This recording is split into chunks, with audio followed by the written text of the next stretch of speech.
Hello friends, exam circuit channel पर आपका स्वागत है। आई होप आप सब अच्छे होंगे और प्रिपरेशन भी बहुत अच्छी हो गई होगी आपकी। ठीक है, आज आज लास्ट डेट है, कल आपका एग्ज़ाम है। तो आप सबको जिनका कल एग्ज़ाम है उनको ऑल द बेस्ट एग्ज़ाम के लिए। अच्छे से क्वेश्चंस को पढ़ना, समझना और उसका आंसर करना। ठीक है, और आई होप आपने जो भी हमने PYQ की सीरीज़ है वो कर ली होगी सबने, और साथ में उसको रिवाइज़ भी कर लिया होगा। क्योंकि देखो, बिना रिविजन्स की चीज़ें क्या हो जाती, मिक्स हो जाती सारी चीज़ें। हम बहुत कुछ पढ़ते हैं, एक दो सब्जेक्ट तो हमारे हैं नहीं, कम से कम 16-17 सब्जेक्ट्स हमारे होते हैं जो हमें पढ़ने होते हैं। तो इतनी सारी चीज़ें, इतने सारे टॉपिक्स हम पढ़ते हैं, कंसेप्ट पढ़ते हैं। तो अगर आप एक बार पढ़ के छोड़ देते हो, ठीक है आपको आ जाता है एक बार पढ़ने से, लेकिन जब तक आप उसको रिवाइज़ नहीं करते तो फिर वो चीज़ें क्या होती हैं, मिक्सअप सी हो जाती हैं। ठीक है, फिर एग्ज़ाम में ऐसा लगता है कि हाँ ये भी पढ़ा हुआ है, ये भी पढ़ा हुआ है, ये भी पढ़ा था, पर हम कन्फ्यूज़न हो जाता है इसमें। ठीक है, तो मतलब ये होता है कि आप कम पढ़ो, पर जितना पढ़ो उसको रिवाइज़ करो बार बार। ठीक है, अगर आप सारे सब्जेक्ट्स नहीं कर पा रहे हो तो जितने आपने किए हैं वो बिल्कुल अच्छे से होने चाहिए आपके, ताकि उनमें से अगर कोई क्वेश्चन आए तो आपका ना मतलब छूटे, आप पूरा उसको अच्छे से अटैम्प्ट करें। तो यही रहता है कि जितना पढ़ो अच्छे से पढ़ो, बार बार रिवाइज़ करो। बार बार रिवीजन करने से क्या होता है कि आप एक टॉपिक को जितनी बार भी पढ़ते हो ना, उसमें हर बार आपको कुछ ना कुछ नया सीखने को मिलता है। ठीक है, फर्स्ट टाइम आपने क्वेश्चन पढ़ा, उसमें आपको उसमें से आपको मतलब 20% समझ आया। सेकेंड टाइम पढ़ोगे तो और अच्छे से क्लियर होगा, नई चीज़ें सीखने को मिलेगी। थर्ड टाइम पढ़ोगे तो और ज़्यादा अच्छा आपका क्लियर होगा वो। ठीक है, तो इस तरह से आपके टॉपिक कंसेप्ट, जो आपका कंसेप्ट है वो स्ट्रॉन्ग होता है। तो जितना रिवीजन हो सके उतना रिवीजन करो। आज का दिन है आपके पास। ठीक है, तो जो भी टॉपिक्स आपने पढ़े हैं या जो भी क्वेश्चंस आपने लगाए हैं, एक बार उनसे आप गो थ्रू हो जाओ। ठीक है, और आपका एग्ज़ाम अच्छा होगा। पेपर में भी थोड़ा सा मतलब, क्योंकि बहुत से क्वेश्चन ऐसे होते हैं अंडरस्टैंडिंग बेस होते हैं, थोड़ा सा मतलब समझने की ज़रूरत होती है। ठीक है, और कई बार क्या होता है कोई क्वेश्चन हमें नहीं आता तो फिर हम ऑप्शन से उसको एलिमिनेट कर सकते हैं। जो ऑप्शन एलिमिनेशन वाली जो टेक्निक है वो भी बहुत अच्छी है। इससे क्या होता है, मान लो आपने टॉपिक्स नहीं पढ़ा, ठीक है, लेकिन जो ऑप्शंस में 4 ऑप्शंस हैं उनके बारे में आपको पता है। ठीक है, तो ऐसा होगा कि उनमें से आप, अगर आप ऑप्शन से आप क्वेश्चंस को सॉल्व करोगे तो वो अपने आप एलिमिनेट होते चले जाएंगे कि इस टॉपिक्स में ये होता है, इसमें ये होता है, इसमें ये होता है। तो फिर आपका जो क्वेश्चन है उससे रिलेटेड कौन सा आपका ऑप्शन रहेगा। ठीक है, तो कई क्वेश्चंस होते हैं जो आपके ऑप्शन एलिमिनेशन से हो जाते हैं। ठीक है, और ऐसा मत सोचना कि पेपर बहुत इजी होगा या बिल्कुल सिंपल होगा, स्ट्रेट फॉरवर्ड होगा। जो पेपर होता है वो टाइम कंज्यूमिंग ज़्यादा होता है, स्टेटमेंट बेस्ड होते हैं, मैच द कॉलम्स होते हैं। ठीक है, स्टेटमेंट वाले में बहुत टाइम लगता है कि 4 स्टेटमेंट आपको पढ़नी पड़ती हैं, चारों के कंसेप्ट आपको पता होने चाहिए, इसमें क्या है, इसमें क्या है, कौन सी ट्रू है, कौन सी फॉल्स है। ठीक है, और एक क्वेश्चन को बहुत ध्यान से पढ़ना है कि क्वेश्चन में पूछा क्या गया है, ट्रू पूछा है, फॉल्स पूछा है, करेक्ट पूछा है, नॉट करेक्ट पूछा है। ठीक है, कई बार क्या होता है बच्चे ट्रू होता है, ट्रू पूछते हैं, उनको समझना नोट ट्रू लिखा होता है, फॉल्स ना लिखे वो नोट ट्रू लिख देते हैं। तो ऐसे ऐसे वर्ड्स जो होते हैं उन पे बहुत ध्यान देना है कि वो क्वेश्चन में पूछ क्या रहा है, ट्रू वाली स्टेटमेंट है, फॉल्स वाली स्टेटमेंट है, कैसी स्टेटमेंट है। ठीक है, तो अच्छे से पेपर करके आना, और कमेंट बॉक्स में ज़रूर बताना कि आपका एग्ज़ाम कैसा हुआ। और ये देखो, ऑनलाइन पेपर है तो पेपर्स तो हम बाद में ही आपको हमें मिलेगा, बट कुछ टॉपिक्स तो आप बता ही सकते हो कि इस टॉपिक से क्वेश्चन आए थे, ये क्वेश्चंस थे। ठीक है, तो कमेंट बॉक्स में टाइप करना, जिसको जो भी क्वेश्चंस याद हो तो वो मतलब कमेंट बॉक्स में बताना कि इस टॉपिक से, इस सब्जेक्ट से ये वाला क्वेश्चन आया था। जैसे ऑपरेटिंग सिस्टम से ये वाला आया था, DBA में से ये आया था, इंजीनियरिंग से, सॉफ्टवेयर इंजीनियरिंग से ये आया था। तो इस टाइप से आप मतलब कमेंट बॉक्स में टाइप कर सकते हो। ठीक है, तो स्टार्ट करते हैं आज की वीडियो।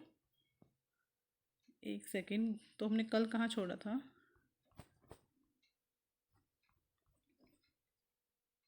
ये वाला ये क्या था, हुफमैन कोडिंग हम कर चुके थे कल, और ये भी हो चुका था, ये भी हो चुका था, ये भी हो गया था एसिमेट्रिक और सिमेट्रिक वाला।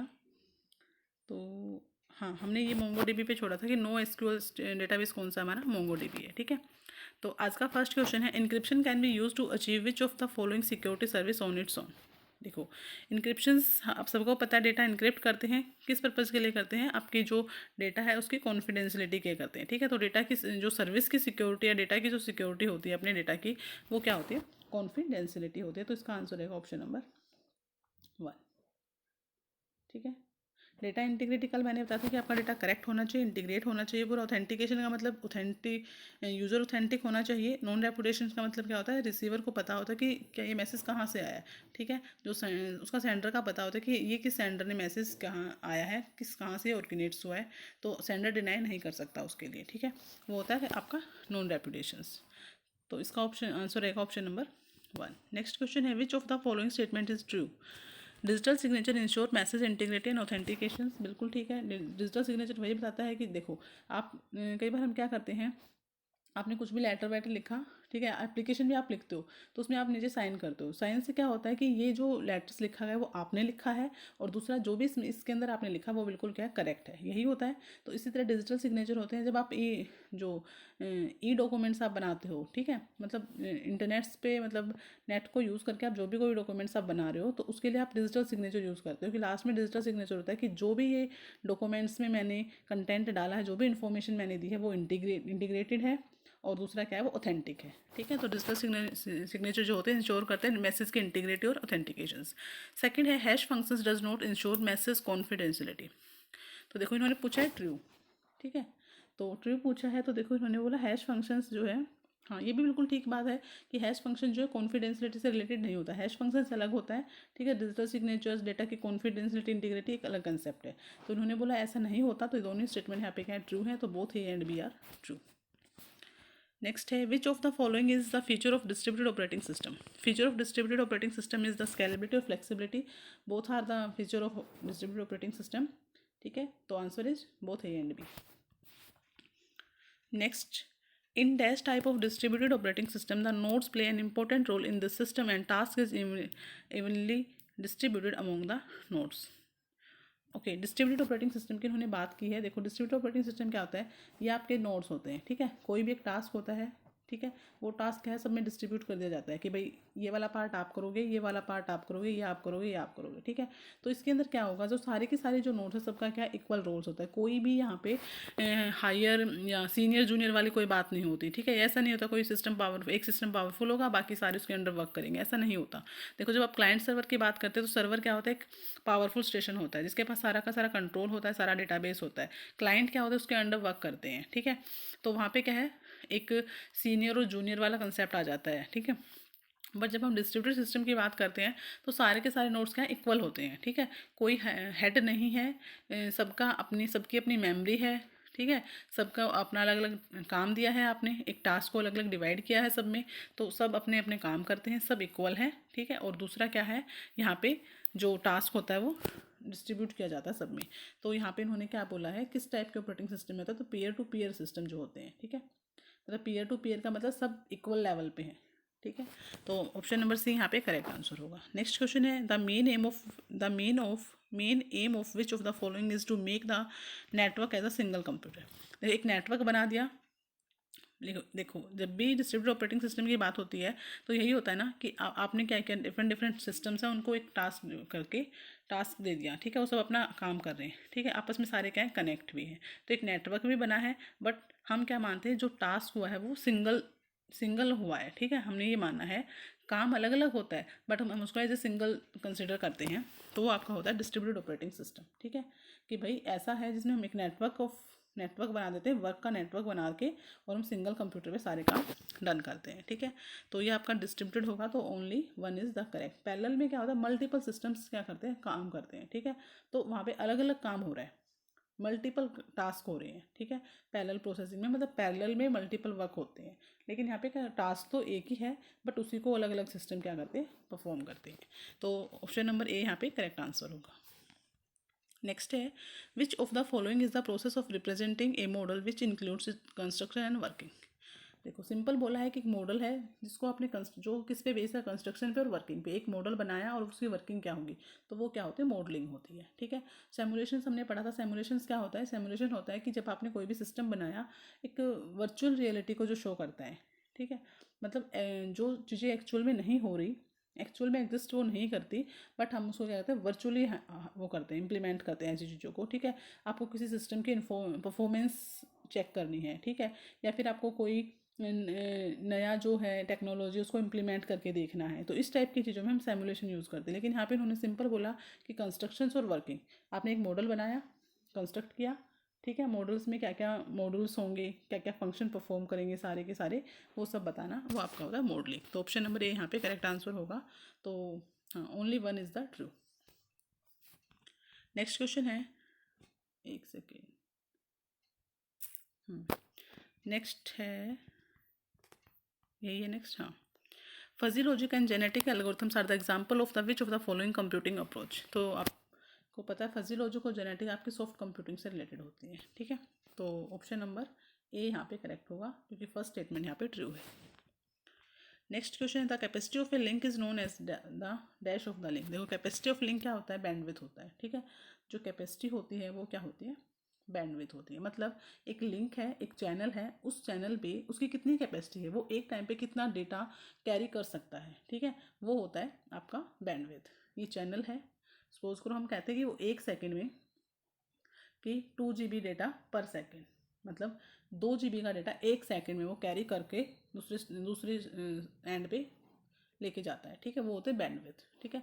होप काउंट क्या होते हैं कि जब आपका जो नेटवर्क है, ठीक है, कोई भी होस्ट है, ठीक है, उस होस्ट ने इस नेटवर्क पे जब डाला तो कितने नंबर ऑफ होप काउंट हुए, मतलब कितने कितने कितने कितने जो स्टेशंस हैं उनको वो कह रहे, उन्होंने वहाँ पे क्या किया है, यूज़ किया है। मतलब एक स्टेशन से दूसरे स्टेशन तक जाने में कितने नंबर ऑफ होप हुए, होप मतलब कितने वहाँ पे छोटे छोटे जो सिस्टम्स हैं। पहले देखो ये नेटवर्क होता है, ठीक है, यहाँ पे सिस्टम्स है, ठीक है, तो यहाँ से डेटा इस नेटवर्क पे आएगा तो पहले यहाँ जाएगा, यहाँ जाएगा, यहाँ जाएगा, ये होते हैं होप काउंट, ठीक है। बैंडविड्थ होती है पूरे चैनल की कैपेसिटी क्या होगी, ठीक है। तो यहाँ पे जो आपका करेक्ट आंसर होगा वो होगा बैंडविड्थ। नेक्स्ट क्वेश्चन है, which of the following is also known as non adaptive routing.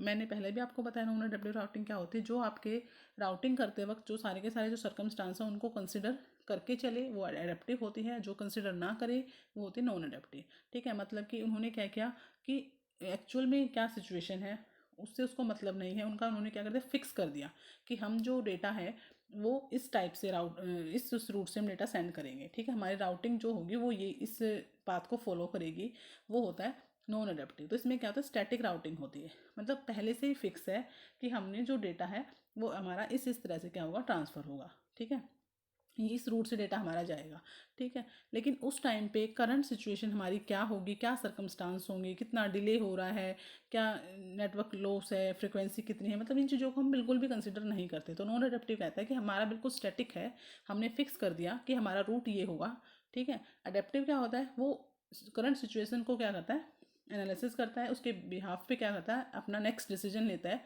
कि आपकी जो राउटिंग है वो कैसे होगी। वो आपकी डायनेमिक राउटिंग होती है कि करंट टाइम पे आप क्या कर रहे हो, डिसीजन ले रहे हो, ठीक है। तो जो अडेप्टिव होती है, अडेप्टिव राउटिंग होती है वो आपकी डायनेमिक राउटिंग में आती है, और नॉन अडेप्टिव आपकी स्टैटिक होती है। तो इसमें भी ऑप्शन नंबर ए आपका करेक्ट आंसर होगा। नेक्स्ट क्वेश्चन है, router works at the dash layer in the OSI model and dash layer in the TCP. देखो ओएसआई लेयर के राउटर कहाँ पे यूज होता है, ओएसआई लेयर के आपके, हमें पता है ओएसआई लेयर में 7 लेयर होते हैं, तो जो नेटवर्क लेयर होती है उस पर आपका क्या करता है, राउटर वर्क करता है। टीसीपी में हमारी 4 लेयर होती है, तो जो आपकी इंटरनेट लेयर होती है, इंटरनेट लेयर पे आपका राउटर वर्क करता है, ठीक है। मतलब देखो फिजिकल लेयर होती है, डेटा लिंक लेयर होती है, इंटरनेट लेयर होती है, ट्रांसपोर्ट लेयर होती है, ठीक है। सॉरी मैंने गलत बोल दिया। जो टीसीपी मॉडल है, टीसीपी मॉडल में देखो कहीं पे किसी बुक में आपको आपने पढ़ा होगा कि 5 लेयर होती है, उसमें कहीं होगा आपकी 4 लेयर होती हैं, ठीक है। तो 4 ही होती हैं। इन्होंने क्या किया, जो आपकी डेटा लिंक लेयर है और जो आपकी फिजिकल लेयर है उन दोनों को कंबाइन करके एक लेयर बना दी, ठीक है। उसके बाद आपकी इंटरनेट लेयर हो गई, फिर आपकी ट्रांसपोर्ट लेयर होगी, और बाकी जो ऊपर की आपकी सेशन लेयर, प्रेजेंटेशन और एप्लीकेशन लेयर थी, उन तीनों को कंबाइन करके एक एप्लीकेशन लेयर बन गई, ठीक है। तो इस तरह से आपकी क्या होती है, 4 लेयर होती है, एक एप्लीकेशन लेयर, एक ट्रांसपोर्ट लेयर, एक इंटरनेट लेयर, एक आपकी फिजिकल लेयर, ठीक है। फिजिकल में ही डेटा लिंक लेयर उन दोनों को कंबाइन कर देते हैं, ठीक है। अगर आपने 5 पढ़ा है तो 5 पढ़ा होगा, तो फिर इसमें क्या होगा, फिजिकल और डेटा लिंक लेयर को भी क्या हुआ, सेपरेट रखा है, इस तरह से 5 होते हैं। तो टीसीपी जनरली 4 लेयर ही होते हैं टीसीपी में हमारे, ठीक है। तो अगर हम नेटवर्क राउटर की बात करें तो ओएसआई की नेटवर्क लेयर पे और टीसीपी की इंटरनेट लेयर पे आपका राउटर वर्क करता है। तो ऑप्शन नंबर सी यहाँ पे करेक्ट आंसर होगा। नेक्स्ट क्वेश्चन है, which of the following statement is false, false पूछा है इन्होंने। Fibre optic provide the faster data transmission than the copper wires, बिल्कुल ठीक है ये स्टेटमेंट, तो यहाँ पे क्या है, बिल्कुल ट्रू है।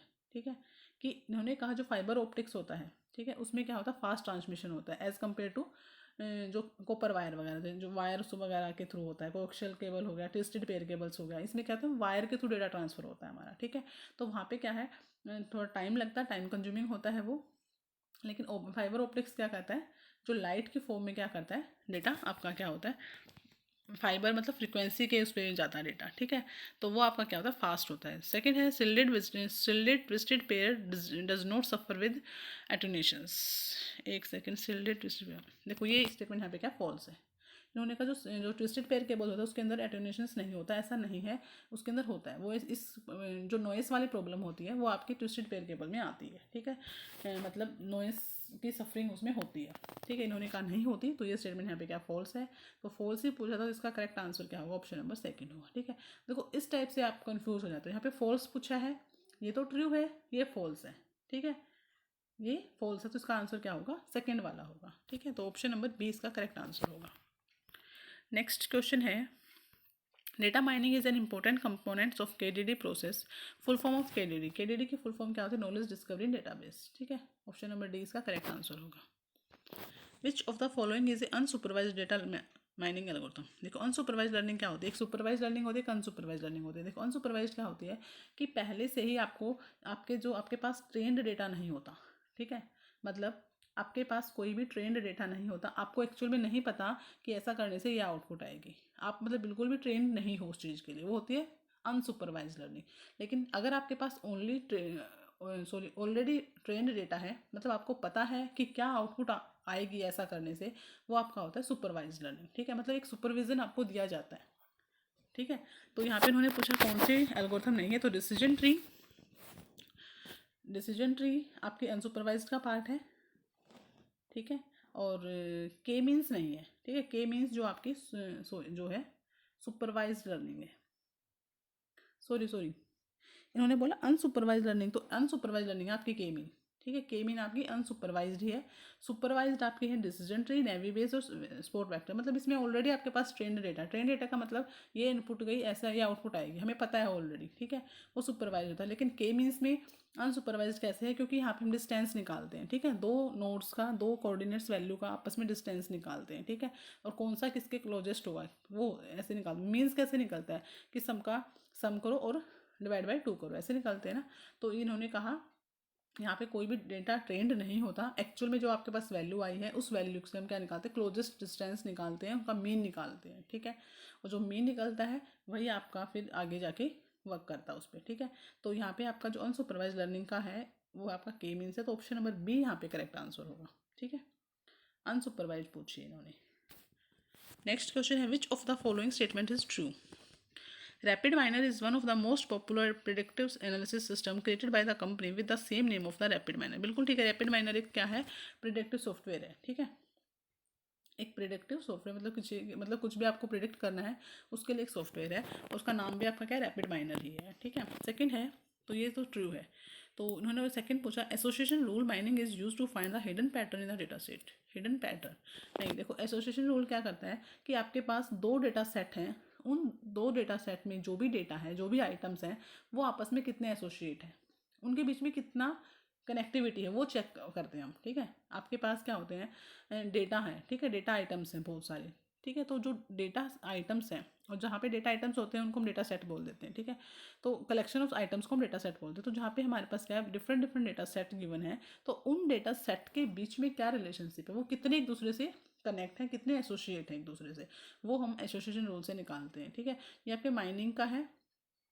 देखो वैसे तो इसका एक न्यूमेरिकल क्वेश्चन आता है। देखो जब आप यूनिवर्सिटी वगैरह के एग्जाम देते हो तो इस टाइप के रिटर्न जो क्वेश्चंस होते हैं ना वो होते हैं, तो उसमें पूरा होता है कि एसोसिएशन रूल जनरेट करो, कैसे बनाते हैं। ठीक है, आपको मतलब एक डेटा गिवन होगा, डेटा सेट गिवन होगा, उसमें कुछ आइटम्स गिवन होंगे और बताएंगे कि इसमें कौन सा एसोसिएशन रूल जनरेट करो इसके लिए। ठीक है, लेकिन यहाँ पे सिंपल पूछा है कि एसोसिएशन रूल क्या हिडन पैटर्न्स को फाइंड आउट करने के लिए होता है, हिडन पैटर्न के लिए नहीं होता। ये किसके लिए होता है, दो डेटा सेट के बीच में एसोसिएटिविटी चेक करने के लिए होता है। ठीक है, तो ऑप्शन नंबर यहाँ पे देखो, फर्स्ट तो इन्होंने बोला ट्रू है, और सेकंड ये क्या फॉल्स है। तो ट्रू पूछा था, ऑप्शन नंबर 1 इसका करेक्ट आंसर होगा। नेक्स्ट क्वेश्चन है, in scientific notation decimal numbers use the concept of mantissa and exponent and are written using power of. Okay, जब डेसिमल नंबर की बात आती है तो हम देखो, हम 10 रेज टू पावर में लिखते हैं ना। तो साइंटिफिक नोटेशन को हम किस में लिखते हैं, 10 रेज टू पावर में लिखते हैं, 10 raise to power 2, 10 raise to power 3, इस टाइप से लिखते हैं। तो इसमें उन्होंने बोला किसकी कौन सी पावर यूज होती है, 10 की पावर यूज होती है। तो ऑप्शन नंबर सी यहाँ पे करेक्ट आंसर होगा। नेक्स्ट है, which of the following could be natural interpretations of an 8 bit value as such as. Okay, तो देखो उन्होंने यहाँ पे एक 8 बिट का ग्रुप दिया है। तो ग्रुप क्या है, 1 0 0 0, 3 टाइम्स 0 1 0 1 1, ठीक है ये है। तो उन्होंने बोला इसकी रिप्रेजेंटेशन बतानी है। तो देखो ये आपके पास एक बाइनरी वैल्यू है, तो आप इसको पहले तो डेसिमल में कन्वर्ट करके देख लो। तो क्या डेसिमल में इसका क्या बनेगा, 1 2 4 8। वैसे हम क्या करते हैं, 2 raise to power 1, 2 raise to power 2, इस तरह से करते हैं ना। 2 raise to power 0, 2 raise to power 1, तो इसका वेट ये ऐसे निकलता है। तो वेट क्या होगा, 1 2 4 8, 1 2 4 8, ये हो गया 16, ये हो गया 32, और ये हो गया आपका 64, ये हो गया आपका 128, ठीक है। तो हम कैसे करते हैं, जो 1 वाली पोजीशन उनको हम प्लस कर लेते हैं, ठीक है। तो जब हमने इसको प्लस किया तो 128 और 8 136, और 136 138 और 139। तो फर्स्ट ऑप्शन तो बिल्कुल ठीक है। तो मतलब ये क्या है, ये इसी की रिप्रेजेंटेशन है 139 की। सेकंड उन्होंने नेगेटिव नंबर की बात की है। तो देखो नेगेटिव नंबर क्या कहता है कि अगर आपकी जो फर्स्ट एमएसबी बिट है वो क्या बताएगी, वो साइन को बताएगी, ठीक है। तो इसका मतलब यहाँ पे क्या है, ये नेगेटिव नंबर है। 1 का मतलब होता है नेगेटिव नंबर है, और अगर यहाँ पे 0 होता तो इट मीन्स एक पॉजिटिव नंबर होता, ठीक है। यहाँ पे साइन मैग्नीट्यूड की बात आ गई है कि जो साइन मैग्नीट्यूड क्या कहता है कि जो आपका डेटा होगा उसमें जो आपकी एमएसबी बिट है वो साइन को रिप्रेजेंट करेगी, बाकी आपका क्या होगा, डेटा होगा, ठीक है। तो यहाँ पे क्या है, ये 1 है, 1 नेगेटिव नंबर के लिए यूज़ होते हैं और 0 पॉजिटिव के लिए यूज़ होता है। तो देखो ये क्या है, -1 है। तो हम इसको हम कैसे लिखेंगे, ये इसका मतलब ये क्या होगा, माइनस का 28 हो गया, ठीक है। और ये है 8, ये क्या होगा, प्लस का 8 हो गया, और यहाँ पे क्या होगा, प्लस का 2 और प्लस का 1, ठीक है। इस तरह से हो जाएगा। मतलब इसको हम कैसे लिख देंगे, एक सेकेंड, देखो 1 0 0 1 0 1 1, यही है। तो हम इसको लिखेंगे, ये माइनस साइन है तो इसका मतलब ये माइनस का 128 है, ये प्लस का 8 है, ये प्लस का क्या है 4 है, और ये प्लस का ये प्लस का 2 है और ये प्लस का 1 है, ठीक है। तो प्लस वालों को ऐड करेंगे तो 8 2 10 और 1 11। तो मतलब माइनस का 128 और प्लस का 11, तो क्या होगा, माइनस का 117, यही होगा, 117 होगा, यही होगा ना। तो दोनों ही रिप्रेजेंटेशंस हैं इस 8 बिट की वैल्यू की, ठीक है। हम इस तरह से नेगेटिव नंबर निकालते हैं। यहाँ पे बहुत से बच्चे क्या सोचते हैं कि माइनस का 128 है, क्योंकि ये नेगेटिव साइन है तो ये माइनस का 128 है। ऐसा नहीं है, माइनस का 128 नहीं है। बाकी फिर ये डिजिट जो गई, ये जो 1 है, इनका क्या हुआ, ठीक है। तो ये यहाँ पे दोनों ही रिप्रेजेंटेशन है इसकी, तो both 1 and 2 are true. Next question है, which of the following is use in application such as home automations dictating to Microsoft Word and voice biometrics. देखो वॉइस के लिए हम क्या यूज़ करते हैं, वॉइस बायोमेट्रिक कब होती है, जिसमें हम स्पीच रिकॉग्नाइजेशन एप्लीकेशंस को यूज़ करते हैं, ठीक है। तो स्पीच रिकॉग्नाइजेशन होती है ना, वॉइस मतलब वॉइस बायोमेट्रिक ऐसे होगी, स्पीच को रिकॉग्नाइज करना कि किसकी स्पीच है, ठीक है, मतलब ये वॉइस किसकी है। तो यहाँ पे option number B correct answer होगा। नेक्स्ट क्वेश्चन है, for pure white colour all the 3 portions are GBs। अच्छा, अगर आपको मतलब आप चाहते हो कि आपकी जो इमेज हो बिल्कुल प्योर वाइट कलर में हो, तो RGB आप सबको पता है, ये भी 8 बिट का पिक्सल्स होते हैं, ये भी 8 बिट का फॉर्मेट होता है, ये भी 8 बिट का होता है। टोटल आपके पास होते हैं 256 कलर होते हैं, है ना, 2 रेज टू पावर 8, ठीक है, 2 raise to power 8, 2 raise to power 8, ऐसे ही होते हैं ना, ठीक है। तो इन्होंने कहा हर कलर के लिए 256 कलर होते हैं। तो इन्होंने बोला प्योर वाइट कलर कब होगा, जब आपकी वैल्यू क्या होगी, तो 256 टोटल कलर्स हैं, लेकिन अगर रेंज की बात करेंगे तो 0 से लेके 255 होगा, यही होगा, 0 से लेके 255 तक हो चलता है। तो प्योर वाइट कलर लेने के लिए हम कौन सा यहाँ पे यूज़ करेंगे, तो हमारा जो तीनों का पोर्शंस क्या होगा, ये होगा, ठीक है। मतलब हम क्या करेंगे, इसको भी 255 पे सेट कर देंगे, इसको भी 255 पे, इसको भी 255 पे। मतलब जब तीनों 255 पे हो जाएंगे तो इट मीन्स वो प्योर वाइट कलर हो जाएगा, ठीक है। मतलब देखो हमने पढ़ा था हर कलर्स के लिए 8 बिट का पिक्सल्स, 8 बिट का फॉर्मेट यूज होता है हर कलर के लिए। तो 2 रेज टू पावर 8 मतलब 8 बिट हैं तो उसके कितने पॉसिबल कॉम्बिनेशन होंगे, 256 कॉम्बिनेशन हो सकते हैं। तो मतलब रेड की 256 शेड होंगी, ग्रीन की भी 256 शेड मिलेंगे आपको, और ब्लू की भी इस तरह से होता है। तो यहाँ पे उन्होंने प्योर वाइट कलर बोला, तो उन्होंने कहा जब सबकी कौन सी वैल्यू उठा लेंगे, 255 वाली, ठीक है। तो जब हम 255 कर देंगे तो आपका क्या हो जाएगा, प्योर वाइट कलर हो जाएगा। तो ऑप्शन नंबर सी यहाँ पे करेक्ट आंसर होगा। नेक्स्ट है the 16 bit colour format is also known as a high colour format and it has dash different colour shade. Okay, देखो हमने पढ़ा RGB में तो हमारा 8 बिट का कलर फॉर्मेट होता है, ठीक है, लेकिन हाईएस्ट जो हमारा होता है 16 बिट का, मतलब मैक्सिमम आपके पास 16 बिट का कलर फॉर्मेट हो सकता है। तो अगर 16 बिट का कलर फॉर्मेट होगा तो 2 की पावर 16 इतने नंबर ऑफ कलर शेड आपके पास होंगे, ठीक है। और 2 की पावर जो 16 होती है वो क्या होती है, वो 65536 ये होती है, ठीक है।